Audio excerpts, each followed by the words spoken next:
एक 18 साल की लड़की जो बचपन से ही पैरालाइज्ड थी, उसे एक दिन एक ऐसा सच पता चला जिसने उसकी दुनिया हिला दी। हर दिन वो जो दवाई खा रही थी उस पर उसकी माँ का नाम लिखा था। उसे यह देखकर शक हुआ, लेकिन उसने अपनी माँ से कुछ नहीं कहा। जब माँ दवाई लाती तो लड़की उसे मुंह में डालती, लेकिन माँ के जाते ही उसे चुपचाप बाहर निकाल देती। उसे समझ नहीं आ रहा था कि ये दवाई असल में किस लिए दी जा रही है। लड़की बचपन से ही डायबिटीज और पैरों की पैरालिसिस से जूझ रही थी, इसलिए अजीबोगरीब दवाइयां खाना उसके लिए आम बात थी। लेकिन जब उसने देखा कि दवाई की असली पैकिंग पर एक और लेबल चिपकाया गया है तो उसे और भी ज्यादा शक होने लगा। उसने ठान लिया कि अब वो इस दवाई की असलियत पता लगाएगी। रात को जब माँ सो गई तो लड़की चुपके से अपने कंप्यूटर पर दवाई का नाम सर्च करने लगी, लेकिन उसे झटका तब लगा जब उसे पता चला कि घर का इंटरनेट बंद कर दिया गया है। अगले दिन जब माँ बाहर पानी डाल रही थी तो लड़की ने एक फार्मेसी को फोन करके दवाई के बारे में पूछने की कोशिश की, लेकिन कॉल रिसीव करने वाला उसकी माँ का पुराना दोस्त निकला। घबराकर उसने तुरंत फोन काट दिया। फिर उसने एक अनजान फार्मेसी को फोन किया और दवाई का नाम बताया। फार्मासिस्ट ने बताया कि ये दवाई दिल की बीमारी के लिए होती है, लेकिन वो आम तौर पर लाल रंग की होती है, जबकि लड़की की दवाई हरी थी। ये सुनकर लड़की और ज्यादा परेशान हो गई। सच्चाई जानने के लिए लड़की ने माँ से कहा कि उसे फिल्म देखने जाना है। माँ ने प्यार से हाँ कह दिया। लड़की ने दवाइयाँ अपने पास रख ली। फिल्म के बीच में लड़की बाथरूम का बहाना बनाकर बाहर आ गई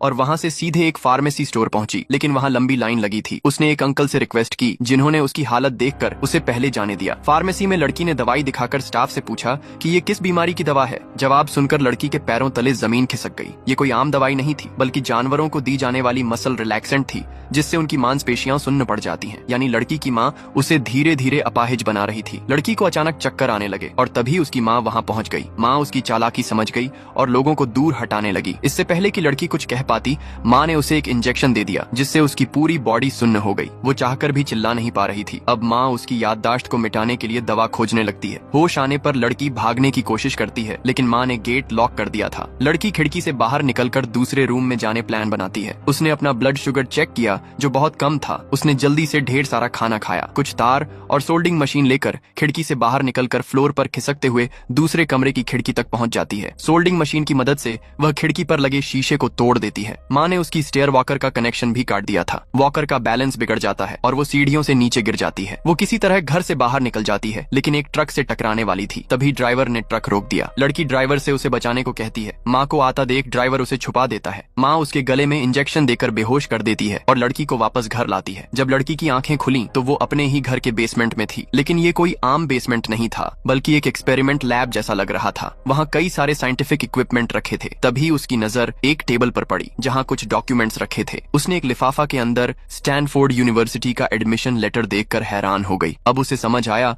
कि माँ उसे क्यों खतों से दूर रखती थी। माँ कभी नहीं चाहती थी कि वो दुनिया देखे। लड़की की आंखों में गुस्सा और दर्द भर आया। उसने आगे के डॉक्यूमेंट्स देखे और जो सच्चाई सामने आई वो और भी भयानक थी। एक फोटो में वो खुद थी, लेकिन पूरी तरह से हेल्दी, यानी वो बचपन से अपाहिज नहीं थी। फिर उसे एक डेथ सर्टिफिकेट मिला उसके ही नाम का, जिसमें लिखा था कि वो जन्म के 2 घंटे बाद ही मर गई थी। उसे याद आया कि वहीं पास में एक गुमशुदगी का पोस्टर भी था, जिसमें एक नवजात बच्ची की तलाश की जा रही थी और तारीख वही थी जो उसके डेथ सर्टिफिकेट पर लिखी थी। सच सामने था, जिसे वो अपनी माँ समझ रही थी। वो असल में उसकी माँ नहीं थी। उस औरत का असली बच्चा जन्म के समय मर गया था और उसने हॉस्पिटल से दूसरी औरत की नवजात बच्ची को चुरा लिया था, ताकि लड़की कभी भी घर छोड़ कर न जा सके। उसने उसे पैरालाइज करने के लिए जानबूझकर उसे ऐसी दवाइयां दी जिससे उसकी मांसपेशियां काम करना बंद कर दें। लड़की का पूरा शरीर डर और गुस्से से कांप रहा था। तभी उसकी माँ बेसमेंट में आई, लेकिन लड़की के चेहरे पर अब सिर्फ डर था। माँ ने पहले उसे समझाने की कोशिश की, लेकिन जब देखा कि लड़की अब किसी भी हाल में पुलिस को बुलाने वाली थी तो उसका चेहरा बदल गया। अब वो कुछ और खतरनाक करने वाली थी। माँ उसकी याददाश्त मिटाने के लिए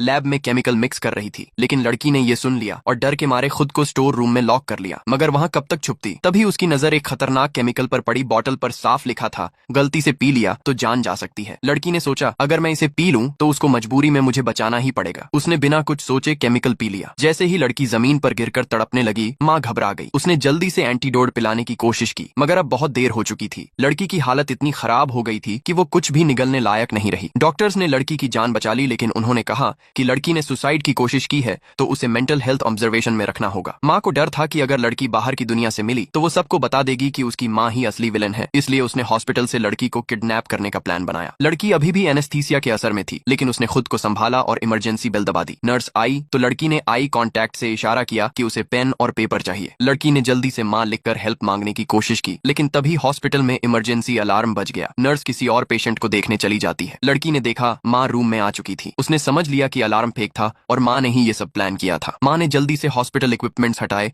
और लड़की को व्हील चेयर में डालकर भागने लगी। लेकिन जब नर्स वापस आई और देखा कि लड़की गायब है तो उसने सिक्योरिटी को इन्फॉर्म कर दिया। सिक्योरिटी को लड़की का अधूरा नोट मिला जिस पर सिर्फ माँ लिखा था। अब उन्हें शक हो गया था और पूरे हॉस्पिटल को लॉकडाउन कर दिया गया। माँ ने पहले से ही ये सब सोच रखा था। उसने पर्स से गन निकाली और भागने की कोशिश की। उसने कंबल हटाया और देखा कि लड़की अपनी टांगें हिलाने लगी थी। हॉस्पिटल में सही इलाज मिलने के बाद उसका पैरालिसिस धीरे धीरे ठीक हो रहा था। तभी सिक्योरिटी गार्ड्स ने माँ को चारों तरफ से घेर लिया। माँ ने गन उठाकर फायर करने की कोशिश की लेकिन गार्ड ने पहले ही ट्रिगर दबा दिया। माँ को गोली लगी और वो सीढ़ियों से नीचे गिर गई। लड़की ने सब कुछ अपनी आंखों से देखा और अब वो एक और बड़ा फैसला लेने जा रही थी। 7 साल बीत चुके थे। अब लड़की पूरी तरह ठीक तो नहीं हुई थी लेकिन वो क्रच की मदद से चल सकती थी। इन 7 सालों में वो हर हफ्ते अपने माँ से मिलने नर्सिंग होम जाती थी ताकि उसे वहीं दवा खिला सके। उसने माँ के साथ वही किया जो उसने लड़की के साथ किया था।